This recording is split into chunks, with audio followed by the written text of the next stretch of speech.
नेपालबाट लखेट्ने भने होइन, हामी सिंहदरबारबाट लखेट्छौँ। अब सिंहदरबारबाट लखेट त कहाँ पुग्छन् त थाहा भएन। नेपालमा डाइरेक्ट इलेक्टेड सिस्टम, राष्ट्रपति सिस्टम बनाउनुपर्छ। डाइरेक्ट जनताले चुन्न पाउने होइन, त्यो हुनुपर्छ।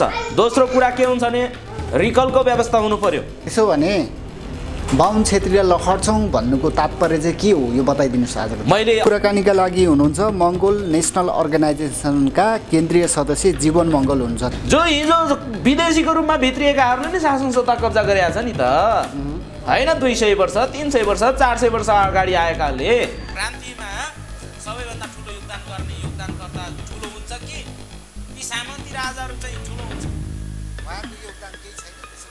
हामीले किन एमसिसी चाहियो, हामीले किन बिहार राज चाहियो त, हामीलाई किन चाहिँ बिपा चाहियो, हामीले किन अरू गर्नु पर्यो त? हाम्रो देशमा भएको चिजलाई तपाईहरु अगाडि बढ्न नपाउनुको कारण चाहिँ बाहुन क्षेत्री नै हुन्। त्यसको ऐतिहासिक कारण छ। भिखारीले पाउने के त भन्दाखेरि त्यही मालिकले जति दिन्छ अथवा दिने मान्छेले दाताले चाहिँ जति दिन्छ त्यति थाप्ने, आफै आत्मनिर्भर भयो। भिख मागिराख्नु परेन। हिजो त्यही पुर्खाहरूले नै दिएको शरण दिएर नै त आज हामीले मरण गर्दैछौँ। अहिले पनि हामी बाहुन क्षेत्री साथीहरूसँग हामी सौहार्दपूर्ण वातावरणमा अगाडि बढ्न सक्छौँ, बढिरहेका छौँ होइन। उनीहरूसँग हाम्रो सबै चल्छ, लेनदेन चल्छ भने होइन, हाम्रो व्यावहारिक कुरा चल्छ, हाम्रो घरायसी कुरा चल्छ भने राजनीतिक कुरामा हो, राजनीतिक कुरामा हाम्रो केही फरक अवधारणा। उनीहरूसँग डाहा छटपटी ईर्ष्या गरेको होइन, तर इतिहासले के भन्छ त भन्दाखेरि उनीहरूले चाहिँ यो देशमा शासन सत्ता स्थापना गर्नुभन्दा अगाडि नै यो देशमा मूलवासीहरूले शासन सत्ता चलाउँथे। त्यसको लागि त हामी आन्दोलन गर्छौँ। हामी अब नेपालमा यो व्यवस्था चाहिन्छ, राष्ट्रपति शासन प्रणाली हुनु पर्यो, जनताले चुन्नु पाउनु पर्यो। यो चाहिँ के भन्छन् के अरे त्यहाँ उसमा चाहिँ सदनमा गएर सदनका चाहिँ त्यहाँ आउरे बाउरे नेता दुबाउरे नेताहरूले चाहिँ मनोनित गरेको प्रधानमन्त्री होइन, राष्ट्रपति होइन, हामीले चाहिँ डाइरेक्ट जनताले चुनेको राष्ट्रपति चाहिँ। हामीसँग कुराकानीका लागि हुनुहुन्छ मङ्गोल नेसनल अर्गनाइजेसनका केन्द्रीय सदस्य जीवन मङ्गल हुन्छ। तपाईँलाई स्वागत छ सर। हस्, धन्यवाद। अहिले पछिल्लो अवस्थामा मङ्गोलहरू अलि उग्र हुँदै गएको भन्ने खालको जनताहरूले भनिरहेका छन्, किनकि अहिले चाहिँ मङ्गोल अर्गनाइजेसनले विशेष गरी बाहुन क्षेत्रीलाई चाहिँ हामी उस्तै पऱ्यो भने लखेट्छु भनेर चाहिँ अभिव्यक्ति दिइरहनु भएको छ। के उग्र भइरह हो मङ्गोल अर्गनाइजेसन अहिलेको अवस्थामा? उग्र होइन, यो विगत लामो समयदेखि भन्दै आएका कुरा नै हुन् होइन। र जो बाहुन क्षेत्रीलाई चाहिँ लखेट्छौँ भन्नुको मतलब हामीले एउटा सर्वसाधारण बाहुनलाई लखेट्छौँ भनेका छैनौँ होइन। जो एउटा गरिखाने मान्छे छ, गरिखाने मान्छेले त किन लखेट्नु पर्यो होइन। जसले यो देशमा शासन सत्ता चलाइरहेका छन्, कुव्यवस्था चलाइरहेका छन्, ती मुठीभरका बाहुन क्षेत्रीहरूलाई लखेट्न सक्छौँ। अर्थात् हामी सिंहदरबारमा बस्नेहरू सिंहदरबारमा बसेर चाहिँ हामीलाई चुस्ने, हामीलाई लुट्ने, हामीलाई चाहिँ हाम्रो घाँस खोज्ने, हाम्रो रोजगार खोज्नेहरूलाई चाहिँ लखेट्छौँ भन्ने खास। तर उनीहरूलाई हामीले अमानवीय हिसाबले हामी सबै चाहिँ एउटा गरिखाने वर्गलाई चाहिँ खेर्छौँ भन्ने हाम्रो कुनै भनाइ नै होइन। पछिल्लो अवस्थामा जनताहरूले मेरो प्रश्न होइन है, मङ्गोल अर्गनाइजेसनलाई जति विश्वास गरेको थियो त्यो हिसाबले चाहिँ अहिले मङ्गोलहरू अलि उग्र भए, अलि असभ्य भए भनेर चाहिँ टिका टिप्पणी पनि गरिरहेका छन्। के भन्नुहुन्छ तपाईँ? होइन, यो असभ्य भयो, उग्र भयो भन्ने कुरा त कतिपय मन नपर्ने मान्छेहरूलाई चाहिँ मन नपरेका मान्छेहरूले चाहिँ त्यो खालका टिप्पणी गरेका हुन्।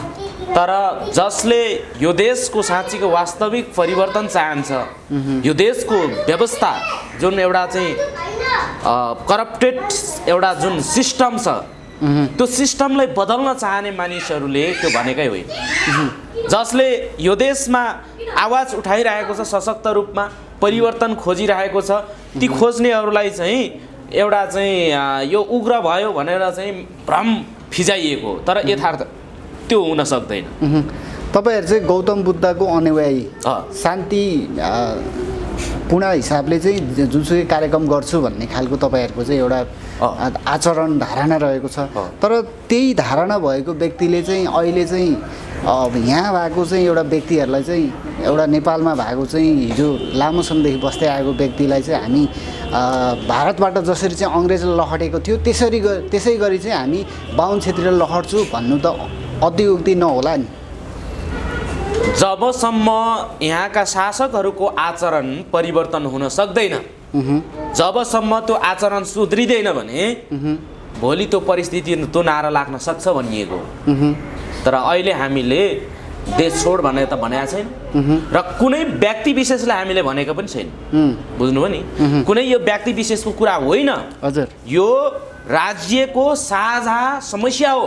यो समस्याबाट मुक्ति पाउनुपर्छ भन्ने हामीले चाहिँ आवाज उठाएको कि यहाँ चाहिँ कसैलाई लखेट्ने, मैले भने नि यो व्यक्तिसँग सरकार राख्दैन। साँच्चै तपाईँहरू मेरो घर मेरो गाउँमा पनि छिमेकी बाहुन छन्, मेरो गाउँमा पनि छिमेकी छेत्री छन् होइन। सौहार्दपूर्ण वातावरणमा चलिरहेछ। अहिले पनि हामी बाहुन छेत्री साथीहरूसँग हामी सौहार्दपूर्ण वातावरणमा अगाडि बढ्न सक्छौँ, बढिरहेका छौँ होइन। उनीहरूसँग हाम्रो सबै चल्छ, लेनदेन चल्छ भने होइन, हाम्रो व्यावहारिक कुरा चल्छ, हाम्रो घरायसी कुरा चल्छ भने राजनीतिक कुरामा हो, राजनीतिक कुरामा हाम्रो केही फरक अवधारणा फरक मत रह्यो होइन। र त्यसमा पनि के हो भन्दाखेरि हामीले त्यो हाम्रो छिमेकी बाहुनलाई हामीले भनेका छैन। हामीले त राज्य सत्तामा चाहिँ आजसम्म शोषण शासन ऐन कानुन बनाएर अनि मनुस्मृति लादेर यो देशमा चाहिँ एक प्रकारको आफ्नो साम्राज्य बचाउन चाहने शक्तिहरूलाई पो भने आउँ त होइन। त्यो भन्दाखेरि चाहिँ कुनै चाहिँ व्यक्ति विशेष त हुँदैन त्यो। यो त राष्ट्रिय मुद्दा हो होइन, राज्यको चाहिँ एउटा समस्या हो। यो समस्याको समाधान गर्नुपर्छ भनिए हो होइन। त्यसै भएको कारणले गर्दाखेरि म के भन्छु भने नेपालमा अझै पनि भन्छु कि नेपालमा आज जो चाहिँ हिजोको दिनमा भनौँ न एक हिसाबले विदेशी जो हिजो विदेशीको रूपमा भित्रिएकाहरूले नै शासन सत्ता कब्जा गरेका छ नि त होइन। 200 वर्ष 300 वर्ष 400 वर्ष अगाडि आएकाले, तर यहाँ हजारौँ वर्षदेखि यहाँका जो यो भूमिलाई चाहिँ उर्वर बनाउने यहाँका चाहिँ आफ्नो सांस्कृतिक सभ्यता भएका आफ्नै प्रकारको विविधता बोकेका मूलवासीहरू आज चाहिँ राज्य सत्ताभन्दा बाहिर छन्, त्यो व्यवस्थाभन्दा बाहिर छन् भनेर पो हामीले अब यहाँका मूलवासीहरू हकदार छन् र त्यसको लागि चाहिँ हामी अगाडि बढ्छौँ भने हो होइन। र उनीहरूले चाहिँ जुन प्रकारले आज बाइसनेस गरिरहेछन् होइन, अब हामीले उनीहरूलाई चाहिँ बाहुन क्षेत्री के अरे चाहिँ कहाँको विदेशको भन्दाखेरि हामीले बाइसनेस गरे त होइन नि त त्यो। तर के हो भन्दाखेरि विदेशीले विदेशी भनिदिउँ होइन। तर मङ्गोलहरू पनि मङ्गोलियाबाट आएका हुन् भनेर पनि टिक्का टिप्पणी गर्नुहुन्छ तपाईँ, आदिवासी जनजाति भन्नुहुन्छ। यो त के हो भन्दाखेरि भन्नेलाई जसो गर्दा पनि मूलवासी भन्नुहुन्छ होइन, तपाईँहरू मूलवासी त त्यसको प्रमाण छ। तपाईँहरू मङ्गोलबाट आएको होइन? मङ्गोल होइन, मङ्गोलियाबाट। मङ्गोल र मङ्गोलियालाई एउटैमा मिक्स नगर्नुहोस् न तपाईँ यार। हजुर, मङ्गोल भनेको छुट्टै हो, मङ्गोलिया भने छुट्टै हो होइन। मङ्गोलोइड भन्छ क्या खासमा। मङ्गोलोइड भनेको एसियाभरि बसोबास गर्ने मानिसलाई मङ्गोलोइड भन्छ। तपाईँले गुगलमा सर्च गरेर हेर्नुहोस्, एन्थ्रोपोलोजीहरूले भनेको कुरालाई हेर्नुहोस्, फलो गर्नु न। तपाईँहरू आउनुभयो भन्ने। तर मङ्गोलिया भनेको त छुट्टै एउटा चाहिँ कन्ट्री हो नि, त्यो कन्ट्रीको नागरिक भनिरहेको छैनौँ हामी। मङ्गोल हो, हाम्रो नस्ल चाहिँ मङ्गोल हो भनेको। तपाईँहरू पनि काहीँ न काहीँबाट चाहिँ नेपालमा आउनुभयो हो, त्यो कारणले पनि होइन भन्न त उहाँ के अरे त्यही बाहुन क्षेत्री इतिहासकारहरूले लेखेको पुस्तकहरू पढ्दाखेरि हामी पहिला पढेको होइन। अब उनीहरूले लेखेको पुस्तक उनीहरूले के अरे चाहिँ पढाएको सम्झिँदाखेरि चाहिँ के भन्छ भन्दाखेरि शेर्पा तामाङ भनेको चाहिँ उ त्यहाँ 600-700 वर्ष अगाडि त्यही तिब्बतबाट झरेको होइन। अनि चाहिँ राई लिम्बूहरू भनेको उता खोइ कता चाहिँ अर्कै ठाउँबाट आएको, दार्जिलिङ सिक्किम हुँदै यता भित्रिएको। हामी पनि पश्चिमबाट आएको, कोही पनि यहाँ मूलवासी छैन भन्ने किसिमले चाहिँ उनीहरूले भ्रमित पारेर लेखेका चाहिँ हो। तर त्यो सत्य इतिहास होइन। म त के हुन्छ हिजोको दिनमा काल्पनिक इतिहास खडा गरेर हामीलाई आज शासन शोषण गरेको हो। किन भन्दाखेरि त्यतिखेरसम्म हाम्रो यो हस्तलिखित इतिहासहरू हाम्रो इतिहासहरू चाहिँ जलाइसकिएको थियो है। के अरे चाहिँ 9औं शताब्दीमै यहाँ चाहिँ भारतबाट आएका शङ्कराचार्यले चाहिँ हिन्दू धर्मलाई चाहिँ प्रचार प्रसार गर्न आएका चाहिँ शङ्कराचार्यले आफू बौद्धिस्ट बनेर चाहिँ के कतिसम्म हरकत गरे भन्ने कुरा इतिहास साँच्ची छ होइन। यहाँका चाहिँ कति के अरे गुम्बाहरूमा चाहिँ होइन शिवलिङ्ग ठडाइदिने होइन, त्यो के अरे चाहिँ लामाहरूलाई चाहिँ यहाँका भिक्षुहरूलाई चाहिँ होइन बलात्कार गर्न लाउने, भिक्षुनीहरूलाई चाहिँ बलात्कार गर्न लाउने यस्ता खालका हरकतहरू नगरेको इतिहास छैन। बुद्धको चाहिँ 84,000 ग्रन्थहरू चाहिँ जलाएको खरानी बनाएको इतिहास छ। 3,000 हस्तलिखित किरात चाहिँ एउटा चाहिँ भनौँ न त्यो चाहिँ हस्तलिखित भनौँ न त्यो हातले चाहिँ लेखिएका त्यस्ता लिपिहरू आफ्नै लिपिहरूबाट लेखिएका इतिहासहरू सबै जलाइएको भन्ने कुरा त प्रमाण छ। अर्को कुरा के छ भन्दाखेरि जस्तै बाबुराम आचार्यहरू अनि त्यसै गरेर अर्को बाबुराम आचार्य भन्दा पनि चाहिँ यो बालचन्द्र शर्मा ऐतिहासिक रूपरेखामा पनि भनेका छन् हजुर होइन। किराँतहरूको हस्तलिखित ग्रन्थ जलाइएको, 3,000 हस्तलिखित ग्रन्थ जलाइएको, 84,000 बुद्धको धर्मग्रन्थ जलाइएको होइन। अनि चाहिँ लामाहरूसँग शास्त्रमा चाहिँ हारिसकेपछि त्यो के अरे शङ्कराचार्य अनि त्यसपछि समाप्त भयो भनेर त त्यही बालचन्द्र शर्माले लेख्नु भएको छ नेपालको इतिहास ऐतिहासिक रूपरेखामा।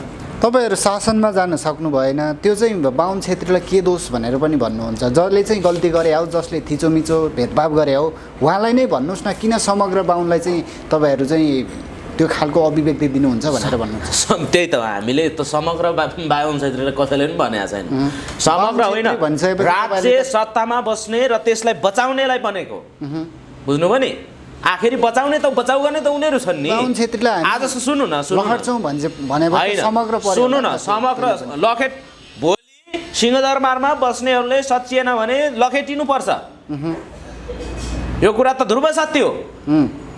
सिंहदरबारमा जबरजस्ती हामी यहाँ छोड्दैनौँ भन्छ भने त्यहाँबाट हामीले घिसारेर त झार्न पर्यो। त्यसको लागि त अब मङ्गोलहरू तयार हुँदैछन्। तपाईँले त्यसको रूपहरू हामीले अहिले कुनै डेमोन्स्ट्रेसन देखाएका छैनौँ। हामीले कुनै प्रकारको त्यो खालको चाहिँ एउटा शान्तिपूर्ण पनि भन्ने होइन, हामीले केही पनि देखाएको छैन होइन। सुन्नु न हामीले कुनै प्रकारको त्यो खालको कुनै रूप देखाएको छैनौँ। हामीले हिंसाको बाटो पनि लिएका छैनौँ होइन। सुन्नुहोस् न, हामीले कुनै प्रकारको हिंसात्मक गतिविधि पनि गरेका छैनौँ। हामीले त आज हाम्रो मान्छेलाई सम्झाइरहेछौँ, सत्ताधारीहरूलाई पनि के अरे चाहिँ आज हामीले के अरे चाहिँ बहुसङ्ख्यक मूलवासीहरूको पनि यो देश हो भन्ने हुनु पर्यो। त्यो हामीलाई पनि त्यो खालको एउटा चाहिँ आत्मसन्तुष्टि हुनु पर्यो नि त। त्यो हिसाबले चाहिँ अगाडि बढ्नु पर्यो शासकहरूले पनि, तर देखिएन। त्यो अगाडि बढ्न नपाउनुको कारण चाहिँ बाहुन छेत्री नै हुन्। त्यसको ऐतिहासिक कारण छ। नेपालमा जब यो देशमा आफै शासक थियो, यहाँका मूलवासीहरू बुझ्नुभयो नि, यहाँका तमुहरू, यहाँका राईहरू, यहाँका लिम्बूहरू, यहाँका नेवारहरूले आफ्ना आफ्नै राज्य चलाएर बसेको हो कि। अनि चाहिँ हिजोको शासकै हो होइन। हिजोको दिनमा सबै यहाँका मूलवासीहरूको पुर्खाहरू शासक थिए, मङ्गोलहरू शासक थिए। ठिक थियो कि अहिलेको जस्तो चाहिँ एउटा चाहिँ देश सिङ्गो देश हुनु सही भयो त? त्यसरी कम्पेरिजन नगरौँ हजुर। हिजोको दिनमा त्यही ठिक थियो होइन, तर आजको दिनमा त्यही 22-24 राज्य भनेर चाहिँ फेरि हामीले भनेका 24 बनाउने होइन। 22-24 राज्य बनेका छैनौँ। संघीयताको अभ्यास हुनु जरुरी छ। नेपाल एउटा चाहिँ डिसेन्ट्रलाइजेसन हुनु जरुरी छ, त्यसको अभ्यास हुनु जरुरी छ होइन। शक्ति पृथकीकरणको सिद्धान्तको आधारमा होइन। राज्य के अरे राज्यले चाहिँ केही सीमित अधिकार बाहेक अरू सबै चाहिँ स्वतःमा चाहिँ उनीहरूले निर्णय गर्न सक्ने होइन। सेल्फ डिटर्मिनेसन अथवा आत्मनिर्णयको अधिकार दिएर उसलाई चाहिँ आफ्नो क्षेत्रमा उसले आफू विकास गर्छ, उसले आफ्नो तरिकाले चाहिँ त्यहाँ कानुनी सञ्चालन गर्छ, गतिविधि गर्छ र त्यो देशलाई चाहिँ मजबुत बनाउँछ। त्यसको लागि सङ्घीयता हो। तपाईहरुलाई तर आजको दिनमा संघीयतालाई बदनाम गरिएको छ हजुर हैन संघीयतालाई जबरजस्ती बदनाम गर्न खोजिएको हो तर त्यो होइन संघीयता त र हामीले अर्को कुरा के हो भने पृथ्वीनारायण शाहको पालाको भन्दा अगाडिको चाहिँ 2224 भन्नुभयो नि त्यो पनि संघीयताको अभ्यास हो हजुर बुझ्नुभयो नि सही थियो त त्यसो भने अनि किन सही थिएन त्यति बेलाको लागि सही थियो नि किन थिएन तपाईँ यहाँ आनन्दले बसिरहेको थिए तपाईँ सुकेधाराबाट चक्रपथ जान नपाउने चक्रपथ हो घुनीले सामुकोसी जान नपाउने अनि कसरी जान पाएन लमजुङ जान नपाउने त्यो होइन पनि राम्रो कुरा हो त त्यस्तो थिएन हजुर हिजो लिम्बू सुन्नुहोस् राजा लमजुङ जान नपाउने त्यस्तो कुरा होइन काठमाडौँको लिम्बूहरूले शासन गरेको टिटीको जान सुन्नु न नपाउने। लिम्बूहरूले शासन गरेको स्वायत्त क्षेत्र भनेर आज जो कुरा उठ्छ नि हजुर त्यो जो लिम्बुवान क्षेत्रमा राईहरू पनि थियो राईहरूको त राईहरूको क्षेत्रमा खम्बुहरूको क्षेत्रमा लिम्बूहरू पनि थियो हजुर पछि बाहुनहरू पनि आएको इतिहास छ होइन बिस्तारै बिस्तारै बुझ्नुभयो मगरहरूको राज्यमा पनि बाहुनहरू पछि आएर बसोबास गरेकै हो मगरहरूले सौहार्दपूर्ण वातावरण दिएकै हो हिजो त्यही पुर्खाहरूले नै दिएको शरण दिएर नै त आज हामीले मरण गर्दैछौँ शरणको चाहिँ मरण भयो हो मरण भयो हिजो त दिएको हो त उनीहरू पनि बसेका थिए यो देशमा उनीहरू बसेका थिए तर पछि के भयो भन्दाखेरि त्यतिखेरका चाहिँ टाठाबाठा बाहुनहरूले होइन त्यहाँ चाहिँ विभिन्न बहानामा चाहिँ उनीहरूलाई चाहिँ के भन्छ सुकुम्बासी बनाइदिएको छ आजको दिनमा सुकुम्बासी बनाइदिएका छन् विभिन्न चाल चलेर चाहिँ चाल खेलेर अब कस्तो शरणको अब हाम्रा पुर्खाहरू त सोझा छन् अहिलेको अवस्थामा त सोझा छन् भने त्यतिखेरको त कुरै छोडिदिनुहोस् होइन त्यहाँ त्यतिखेरको समयमा शिक्षाको होइन चेतनाको हर कुराको चाहिँ विकास भएको थिएन त्यतिखेरको समयमा धेरै गाह्रो थियो तर उनीहरू बाहिरबाट आउने अथवा घुम्दै फिर्दै आउने मान्छेहरू त केही न काहीँ उनीहरू अनुभवी भए बाठा भए त्यसो भएकोले उनीहरू आएर चाहिँ के गर्यो त भन्दाखेरि फास्लाङ फुस्लुङ पार्यो होइन अनि चाहिँ ल के अरे चाहिँ अब हाम्रो मान्छेहरू पहिल्यैदेखि के भन्दाखेरि अलिकति सोझो होइन अनि अब त्यतिखेरको समयमा अहिले जस्तो आधुनिकीकरण थिएन अनि चाहिँ उनीहरू चाहिँ अब उनीहरूले चाहिँ ऋण बोकाएर त्यो ऋण तिर्न नसक्दाखेरि अथवा उनीहरूले चाहिँ बेसा अन्न होइन ल यति पाथी मलाई चाहियो भन्दाखेरि त्यो बाहुनले दिन्थ्यो त्यो बाहुनलाई चाहिँ फेरि बाहुनले चाहिँ के गरिदिन्थ्यो भन्दाखेरि त्यो तिर्न नसक्दाखेरि उसको जग्गा जमिनै हडप दिन्थ्यो त्यस्तो स्थिति थियो नि त पहिलाको अनि अर्को कुरा के थियो भन्दाखेरि आफूलाई मनपर्ने मान्छेलाई चाहिँ राजाहरूले मन परेका मान्छे बाहुनहरूलाई चाहिँ जस्तो त्यतिखेर त राजपुरोहित होइन अब श्री छ भनेपछि राजाभन्दा नि माथि ठुलो गुरु होइन गुरु बाहुन भनेको गुरु थियो त्यो भएकोले गर्दाखेरि बाहुनलाई चाहिँ बिर्ता दिन्थ्यो राजाहरूले होइन बिर्ता दिइसकेपछि चाहिँ बिर्ता त कसको दिने होइन अनि त्यही राजाले चाहिँ बिर्ता दियो बिर्ता दिएर चाहिँ ऊ धनी हुँदै गएको यो देशमा यसरी आफ्नो सञ्जाल फैलाएको तर हामीले त्यो भनेर उनीहरूसँग डाहा छटपटी ईर्ष्या गरेको होइन तर इतिहासले के भन्छ त भन्दाखेरि उनीहरूले चाहिँ यो देशमा शासन सत्ता स्थापना गर्नुभन्दा अगाडि नै यो देशमा मूलवासीहरूले शासन सत्ता चलाउँथे अनि चाहिँ पृथ्वीनारायण आजको दिनमा गोपाल वंशदेखि विभिन्न कार्यकाल चलाउँदै छ किन चाहिँ गोपाल वंश भन्नुहोस् किरात वंश भन्नुहोस् जे वंश त्यो के भनेको छ नि त होइन यो देशमा महिषपाल हो भैँसीपालक होइन त्यसरी नै राज्य त स्थानान्तरण हुँदै गयो नि अब जसको शक्ति त्यसको भक्ति हुँदै गयो नि पछिल्लो अवस्था होइन जसको शक्ति उसको भक्ति त हो तर ती आज महिषपाल भन्ने को हो त लिच्छवीहरू खोइ त त्यसको वंशहरू कहाँ छन् तर हिजो किरातहरूले चाहिँ 32-33 पुस्ताले शासन गरेको सुन्नु न सुन्नु न किरातहरूले 32 पुस्ता शासन गरेको भनेर त किरातको वंश त हामी छँदैछौँ त अहिले पनि त्यसो भने तर तपाईले गोपाल वंशको कुरा गर्नुभयो नि अवस्था आउँछ त त्यसो गोपाल वंशको कुरा गर्नुभयो नि अरूको कुरा गर्नुभयो नि हजुर ती रियालिटी नहुन सक्छन् तर किरात हिस्टोरी भनेको रियालिटी कुरा हो आज जुन भूमिमा आज आबाद गरिरहेकै छन् अझै भनौँ यहाँबाट चाहिँ बरु पृथ्वीनारायण शाहले लखेटेर आज सिक्किम दार्जिलिङ होइन अनि चाहिँ देहरादुन अनि चाहिँ भाग्सु यो के अरे बिहार इलाकामा चाहिँ के अरे राईहरू लिम्बूहरू होइन अनि चाहिँ यहाँबाट त्यति मात्र होइन भुटान भयो, बर्मा भयो, आज युके भयो, अमेरिका भयो, संसारभरि चाहिँ राई, लिम्बू, मगर, गुरुङ, तामाङ, शेर्पाहरूको उपस्थिति छ। हेर्नुहोस्, यही भूमिबाट लखेटिएका के अरे चाहिँ बाध्य पारिएका के अरे चाहिँ आफ्नो देश छोडेर जानुपर्ने बाध्यता सिर्जना गरिएर उनीहरू त्यहाँ पुगेका छन्, आज त्यहाँ बसोबास गरिरहेछन् भनेपछि लाखौँ करोडौँ के अरे चाहिँ यहाँ छन् के त्यो जनहरू।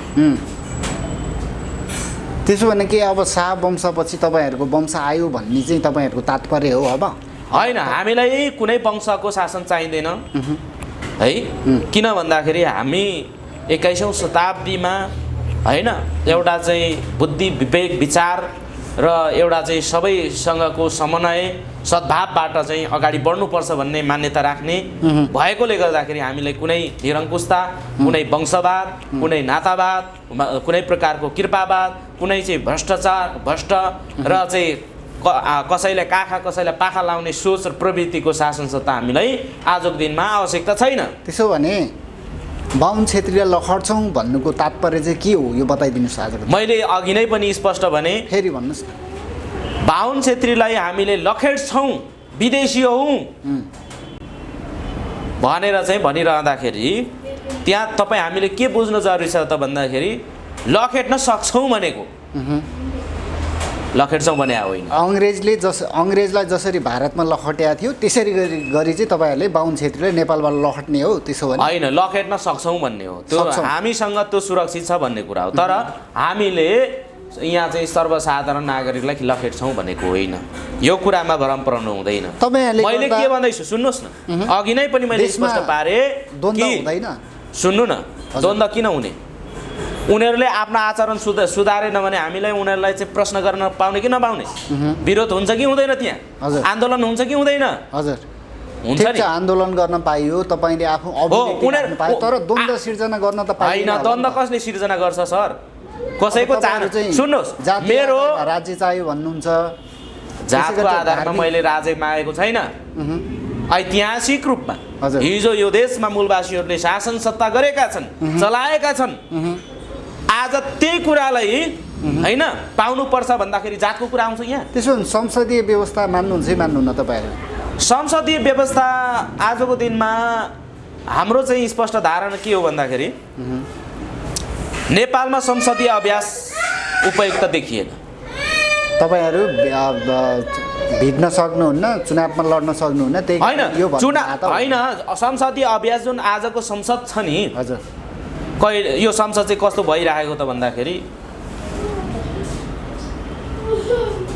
नेपालमा लोकतान्त्रिक आचरण नभएको नम्बर 1, दोस्रोमा नेताहरूमा चाहिँ लोकतान्त्रिक चरित्र नदेखिएको अथवा चाहिँ भनौँ न एक प्रकारको अनुशासन नदेखिएको, त्यसो भएको हुँदाखेरि आज लोकतन्त्र पनि के भयो त भन्दाखेरि लोकतन्त्र भनेको चाहिँ खराब हो भन्ने किसिमले चाहिँ यसलाई बदनाम गरियो। अनि त्यसमा अर्को कुरा चाहिँ के छ भन्दाखेरि संसदीय अभ्यास न, संसदीय अभ्यासमा के देखियो त भन्दाखेरि होइन संसद हामीलाई आवश्यक छैन भन्ने कुरा होइन, तर के भने नेपालमा संसदीय अथवा यो जुन आज संसदबाट चुनिने व्यवस्था छ नि, मन्त्रीमण्डल यहाँका चाहिँ प्रमुख, राष्ट्र प्रमुख, यो चाहिँ फेलर भयो भनेको। अनि अब यो के कसरी फेलर भयो भन्नुहुन्छ भने अब कतिखेर फ्याट्टै चाहिँ बेमौसमी तरिकाले चाहिँ संसद विघटन गरिदिने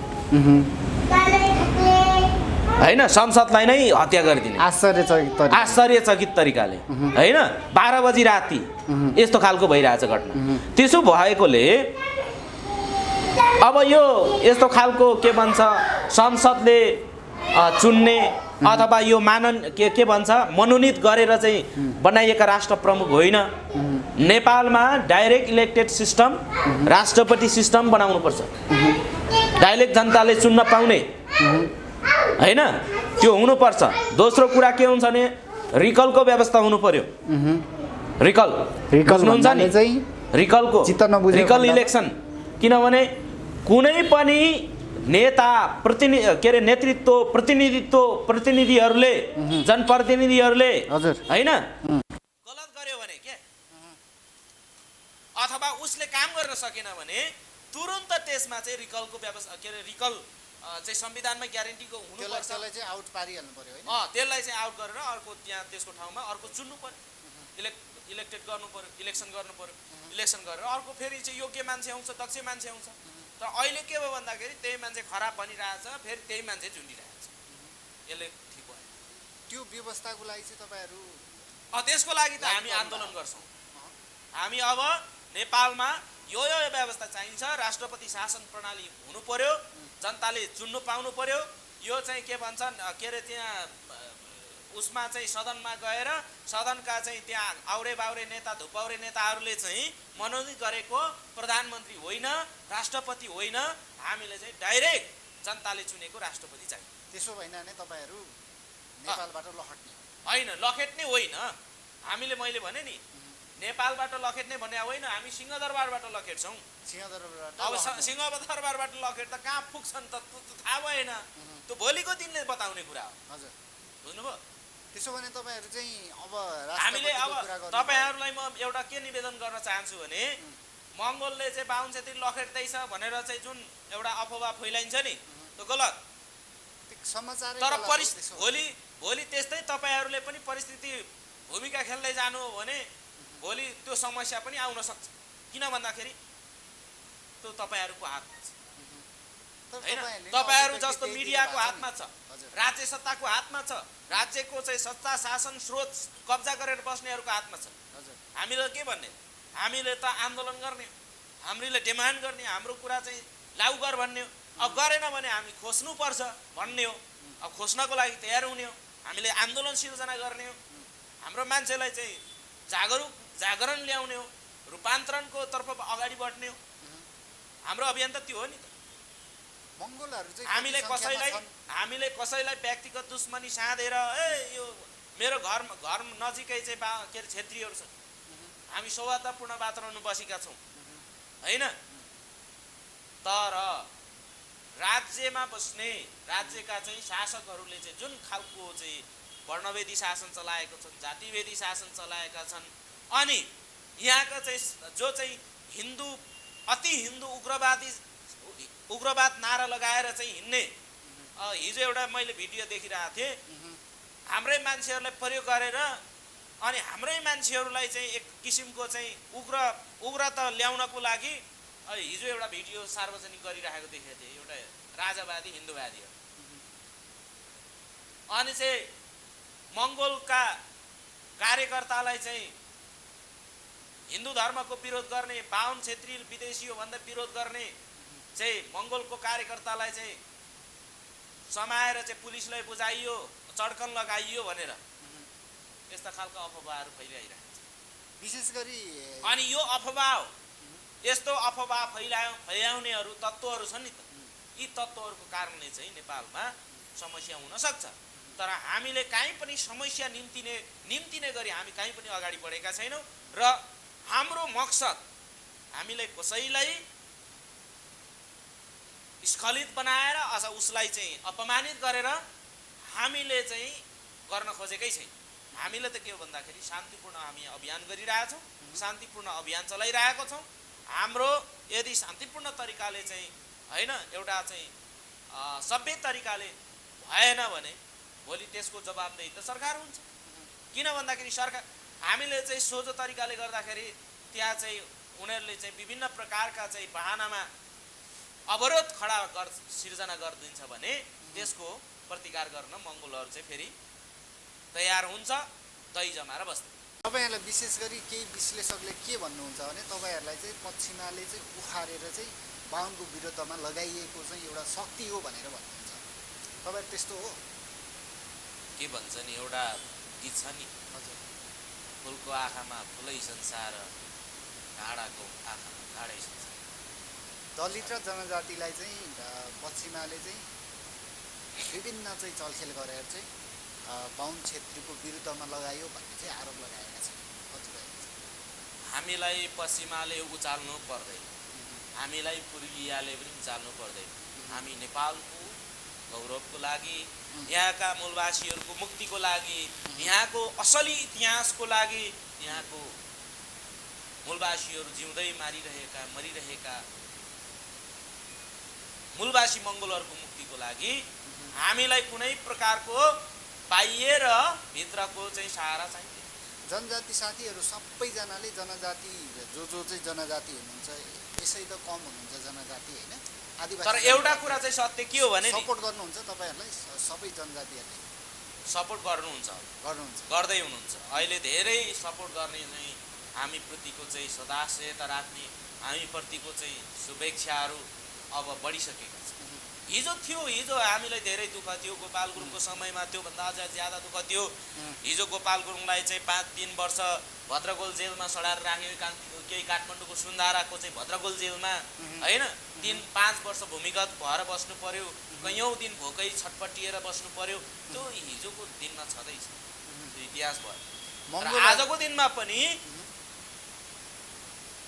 काहीँ अवरोधहरू आउन सक्छन्, त्यो कुराप्रति हामी सजग छौँ। तर आज Mongol national organisation just doctor Gopal गुरुङप्रति आम मानिसहरूको, आम नेपालका मूलवासी मात्र नभएर यहाँका बाहुन क्षेत्रीहरूले पनि एउटा खुल्ला मन राख्ने, खुल्ला विचार राख्ने, स्वतन्त्रता प्रेमी अनि चाहिँ न्याय प्रेमीहरूले पनि यो Mongol national organisation just doctor Gopal गुरुङले उठाएको मुद्दाप्रति र गरिरहेको आन्दोलनप्रति नजिकबाट हेरिरहेको भन्ने मैले पनि महसुस गरिरहेको छु। त्यसकारणले गर्दाखेरि हिजोभन्दा धेरै अगाडि बढिसकेको छ, अब कहिले पनि पछाडि फर्किनु पर्छ जस्तो मलाई सायद लाग्दैन। त्यसकारणले गर्दाखेरि यो हाम्रो आन्दोलन त बढ्छ। तर मङ्गोलहरू त कति छ र औँलामा गर्न सक्ने जति पनि छैनन् होला नि भनेर धेरैले टिक्का टिप्पणी गर्नुहुन्छ। कति सङ्ख्यामा हुनुहुन्छ तपाईँहरू मङ्गोल अर्गनाइजेसन? मङ्गोलहरू आज देश तथा विदेशभरि नै छन्। तपाईँ भन्नुहुन्छ भने आज हाम्रो 40-50 वटा मुलुकहरूमा मङ्गोलहरूको सङ्गठन छ। हाम्रो देशैभरि 7 वटा प्रदेशमा हाम्रो सङ्गठनहरू सक्रिय छन् होइन। 77 वटा जिल्लामा अहिले नभनौँ, तर 40-50 वटा जिल्लामा हाम्रो सङ्गठन सक्रिय छ। हाम्रो हरेक स्थानीय निकायहरूमा चाहिँ मङ्गोलको सक्रियता दिन प्रतिदिन बढ्दै गएको छ। स्थानीय अहिले चाहिँ 7 वटा प्रदेश, 7 वटा प्रदेश अनि चाहिँ 77 वटा जिल्ला, त्यसै गरी चाहिँ 6 वटा महानगरपालिका, 11 वटा उपमहानगरपालिका, त्यसै नगरपालिका चाहिँ गाउँपालिका गरेर चाहिँ 765 वटा, अनि त्यसै गरेर चाहिँ लगभग चाहिँ 6400 भन्दा बेसी यहाँका स्थानीय निकायहरूमा चाहिँ हाम्रो सङ्गठन जाँदैछ, सक्रिय रूपले बढ्दैछ। कतिपय ठाउँमा जाने क्रम छ भने अब त्यो सबै ठाउँमा चाहिँ हाम्रो सङ्गठन पुग्छ र पुग्नेछ भने विश्वभरि नै छ हाम्रो सङ्गठन अगाडि बढिरहेको छ। र अर्को कुरा के म भन्न चाहन्छु भने आज विदेशी शक्तिले एमएनओलाई चलायो भन्छ नि, कतिपयले भ्रम फिजाउँछन्। तर एउटा कुरा सत्य चाहिँ मैले भन्न खोजिरहेको कुरा चाहिँ के हो भने यो मङ्गोल नेसनल अर्गनाइजेसनले उठाएको कुरा चाहिँ विश्वले चाहिँ हेरिरहेको छ। यति कुरा चाहिँ सत्य, किनभने दुनियाँले हेरिरहेको छ। यो विषयमा पिएचडी भइसकेका छन्। अमेरिकाको विस्कन्सिन युनिभर्सिटीमा मङ्गोल नेसनल अर्गनाइजेसनको विषयमा पिएचडी भएको उहिल्यै पिएचडी भइसक्यो। Creating a new Nepal, the rise ethnic politics in Nepal भन्ने शोध ग्रन्थहरू चाहिँ शोधनालाहरू चाहिँ लन्डनबाट वासिङटनबाट पोस्ट भइसकेका छ होइन। त्यो एउटा चासोकै विषय। हजुर, त्यो चासोको विषय भएर नै विदेशीहरूले पनि शोध गरेका होलान् होइन। यो छलफल बहसको विषय बनेको होलान्। र आजको दिनमा हामीलाई युनाइटेड नेसन, त्यसै गरी चाहिँ यो इन्डिजिनसहरूको चाहिँ संस्थाहरूले चाहिँ होइन जेनेभा स्विजरल्यान्डबाट आज पनि लेटरहरू आउँछ। सायद मङ्गोलप्रति एमएनओले उठाएका इन्डिजिनस पिपुलहरूको सवालको विषयले पनि त्यो पठाएको होला। त्यसो भने चाहिँ है, त्यसो भएकोले म के भन्छु भने कसैले एउटा चाहिँ नैतिक सपोर्ट गर्छ, कसैले चाहिँ एउटा नैतिक रूपमा चाहिँ उसले सहायक के भन्छ उसले नैतिक समर्थन जनाउँछ भने त्यसलाई हामीले स्वागत नै गर्नु पर्यो क्या हैन। आजको दिनमा सुन्नुहोस् है, आजको दिनमा कतिपय भन्छन् यो दुनियाँमा कुनै पनि मुलुकसँग तपाईँ समन्वय गर्न सक्नु भएन भने तपाईँ अगाडि बढ्न सक्नुहुन्न, तपाईँ पछाडि बढ्नुहुन्छ, हजुर तपाईँ एक्लो हुनुहुन्छ, तपाईँको एक्लो प्रयासले केही पनि आज राजावादी भन्छ दिल्लीका मान्छेहरू आएर यहाँ भाषण गरेका छन् ल राजा ल्याउनको लागि ठिक पार राजा त तपाईहरु यही आएर भनिरहेछन् पृथ्वीनारायण शाहलाई तपाईहरु अलिकता अशिष्ट व्यवहार गर्नुहुन्छ हैन। हामीले किन अशिष्ट, राष्ट्रपिता होइन भनेर बारबार भन्नुहुन्छ। जुन 21 तपाईहरु जो अस्ति मूर्ति पनि फुटाउनु, यो भन्दा केही समय अगाडि जुन 21 गत वर्ष जुन 21 2021 हजुर यो के भन्छ अमेरिकाको एउटा चाहिँ युनिभर्सिटीमा अगाडि रहेको कोलम्बसको शालिगलाई ढाल्यो।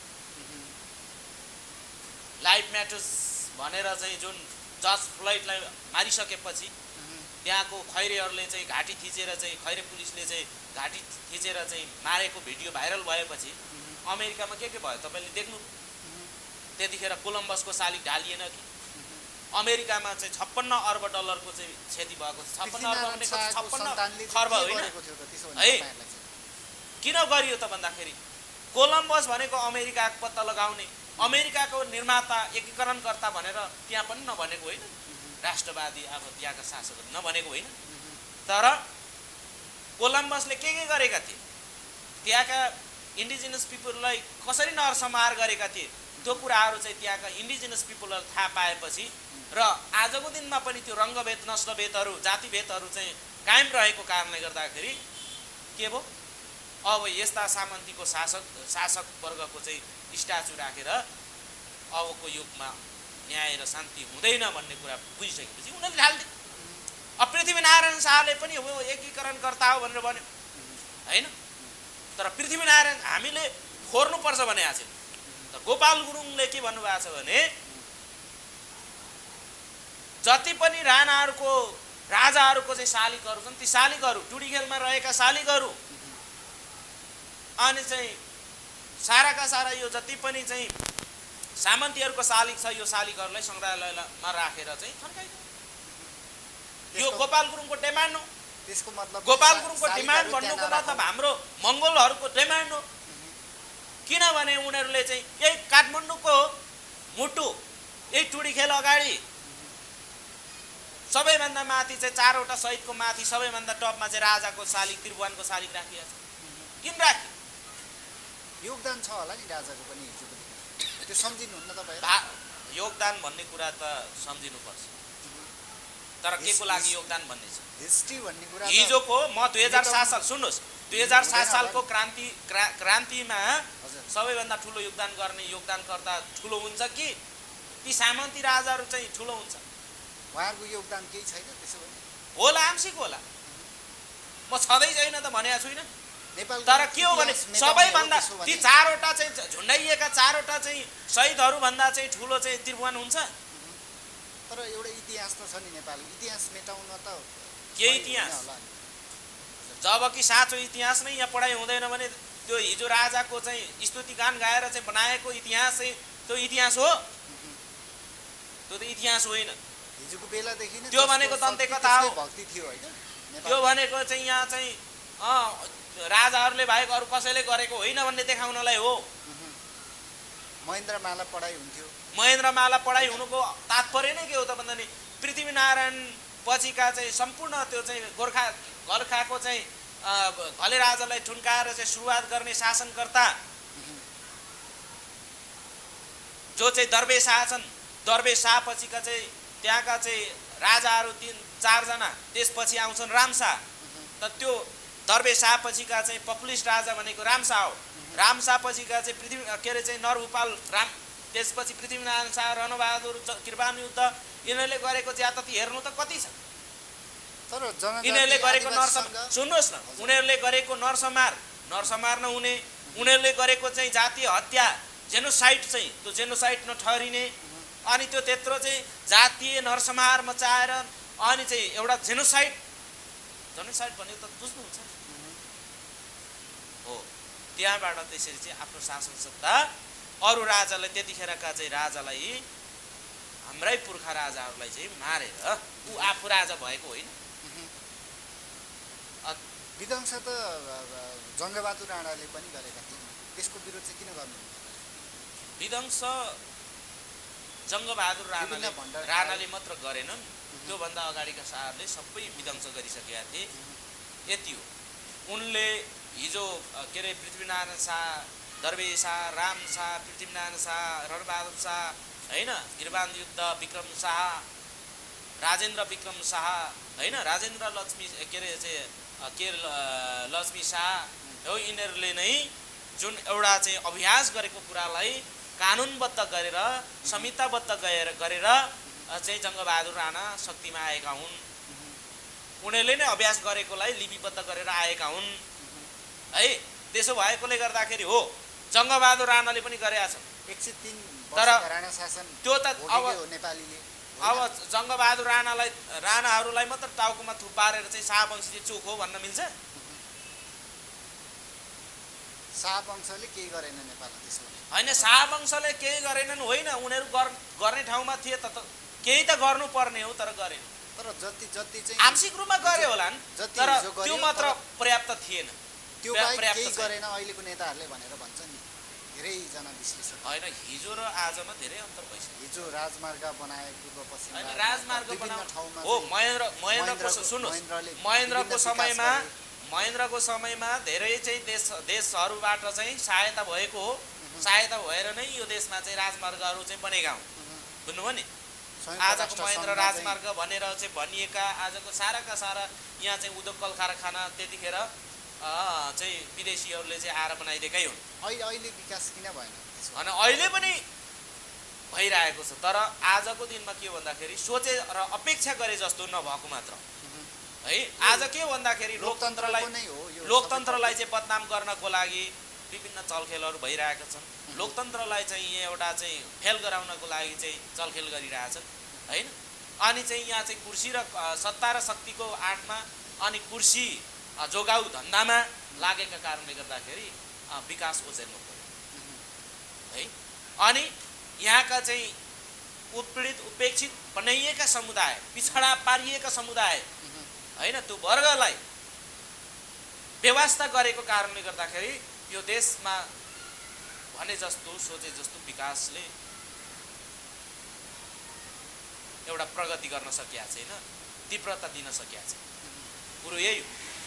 तर अब हिजो राजाकै कुरा गरौँ न। राजाको समयमा हाम्रो गाउँबाट 1 हप्ता लगाएर नुन बोकेर खानु पर्थ्यो होइन। तर आजको दिनमा त्यति साह्रो त परेको छ यो होइन। विकासको क्रम हो। हामी खोटाङको हाम्रो बोपुङ भन्छ, बोपुङबाट कुनै समयमा धरानमा चाहिँ नुन लिन जानु पर्थ्यो हिँडेर। कति दिन लाग्छ कल्पना गर्न सकिँदैन होइन। ढिके नुन थियो ओ धरान, अनि पछि फतेपुर आयो, फतेपुरबाट बेलटार आयो, बेलटारबाट अलिक माथि सर्यो, अब घरैमा आउँछ, आजको दिनमा आउँछ हो। तर अझै सडक राम्रो सडक छैन, सञ्जाल छैन, अझै बिजुलीको व्यवस्था छैन, अझै अन्धकार छन् हाम्रा गाउँहरू। अहिले पनि चाहिँ दुःख छ, कष्ट छ, नभएको होइन। बसाइसराईले चाहिँ खत्तम बनाएको छ होइन। यदि राजाहरूले गाउँ गाउँमा बस्ती बस्तीमा चाहिँ विकास पुर्याएको हुन्थ्यो भने कसैलाई पनि कोही पनि बसाइ जाँदैन थियो। यदि राजाकै पालामा त्यो सुख सुविधा पुगेको भए नि त्यो आफ्नो गाउँहरू चाहिँ बाँझो पारेर कोही पनि जाँदैन थियो। अनि किन त्यस्तो भयो? त्यसको कारण खोजिनुपर्छ नि। आज सबै गाउँहरू चाहिँ बाँझो भएर बसिया छ, त्यो राजाले गरिदिएर हो। विकास भएन भनेर त विदेशी सहयोगहरू नेपालमा भित्रिरहेका छन्। एमसिसीले अब हामी नेपाल अधिराज्यको धेरै भूभागमा चाहिँ बत्ती बिजुली र यातायात चाहिँ पहुँच गराइदिन्छु भनेर भनिरहेका छन्। अब एमसिसी लिने कि नलिने वा यो विषयमा के भन्नुहुन्छ? अब हामीले चाहिँ के भनेका छौँ भने नेपाल आजसम्म अलिकति के भयो भन्दाखेरि परनिर्भर भयो। आवश्यकताभन्दा बढी परनिर्भर भएकै कारणले गर्दाखेरि यो देशमा यो शासकहरू पनि पौरखी शासक हुन सकेन। पौरखी शासक हुन नसकेपछि जनता पनि पौरखी हुन सकेन। अनि जनता यहाँका नागरिकहरू पनि पौरखी नभइसकेपछि देश त कङ्गालै हुने भयो हैन। यसकै पराकाष्ठमा आज एमसीसी भन्छ, बीआरआई भन्छ, के उता चाहिँ बिप्पा भन्छ, के सम्झौता गर्छन् शासकहरूले गरिरहेछ।